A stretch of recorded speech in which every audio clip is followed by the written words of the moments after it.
আপনি কি জানেন একটা সম্পর্ক কতটা গভীর বা সত্যিকারের তা বোঝা যায় কিছু ছোট অথচ গভীর প্রশ্নের মাধ্যমে। আজকে এমন 3টি প্রশ্ন নিয়ে এসেছি যেগুলো আপনার প্রিয়জনকে করলে আপনি বুঝতে পারবেন সে আপনাকে কতটা ভালোবাসে, সম্মান করে এবং ভবিষ্যৎ নিয়ে কীভাবে। প্রশ্ন নম্বর 1, তুমি আমাদের সম্পর্কের কোন মুহূর্তটা সবচেয়ে বেশি মনে রাখো? উত্তর, আমি তখন খুব হতাশ ছিলাম আর তুমি আমার পাশে ছিলে। সেই মুহূর্তটা আমি কখনোই বলতে পারি না।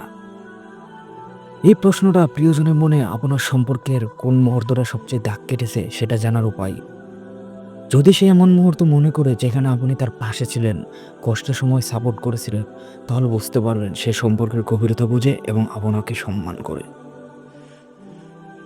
ভালোবাসা শুধু সুখের দিনে নয়, দুঃসময়ে পাশে থাকার মধ্যেও প্রকাশ পায়। প্রশ্ন নম্বর 2, তুমি কি আমার কোনো একটা অভ্যাস বদলাতে চাইবে, কেন? এই প্রশ্নে আপনি জানতে পারবেন প্রিয়জন আসলে আপনার কোন দিকটা পছন্দ করে না, কিন্তু সেটা সে ভালোভাবে প্রকাশ করছে কি না।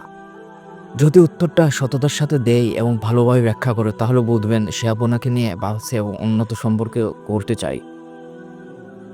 এটার উত্তর হবে, তুমি রাগ করলে চুপ হয়ে যাও, আমি চাই তুমি তখন আমার সাথে খোলামেলা কথা বলো। সুস্থ সম্পর্ক গড়ার জন্য খোলামেলা যোগাযোগ অত্যন্ত জরুরি। প্রশ্ন নম্বর 3, আমরা 5 বছর পর কোথায় দেখতে চাই নিজেকে একসাথে? এটার উত্তর, আমি চাই 5 বছর পর আমরা নিজেদের ছোট একটা বাসায় থাকবো, শান্তিপূর্ণ জীবনে। এই প্রশ্নটা ভবিষ্যৎ পরিকল্পনার সাথে সম্পর্কিত। কেউ যদি আপনাকে জীবনের সব ভবিষ্যৎ চিত্রে কল্পনা করে, তাহলে সেটা গভীর ভালোবাসার নিদর্শন। আর যদি এড়িয়ে যায় বা ওই স্পষ্ট কথা বলে, তাহলে বুঝে নিতে হবে সে হয়তো এখনও সম্পূর্ণভাবে প্রতিশ্রুতিবদ্ধ নয়। ভবিষ্যৎ পরিকল্পনার মধ্যে আপনি থাকলে সে সম্পর্ক অনেক বেশি স্থায়ী হওয়ার সম্ভাবনা থাকে। এই 3টি প্রশ্ন শুধু সম্পর্ককে গভীর করবে না, বরং আপনাকে বুঝতে সাহায্য করবে এই সম্পর্ক কতটা সত্যিকারের। প্রশ্ন করবেন, মন দিয়ে শুনবেন আর উত্তর বুঝতে চেষ্টা করবেন। ভিডিওটি ভালো লাগলে লাইক দিন, কমেন্ট লিখুন। আপনি প্রথমে কোন প্রশ্নটি করবেন সেটা বলে যান। সাবস্ক্রাইব করতে ভুলবেন না।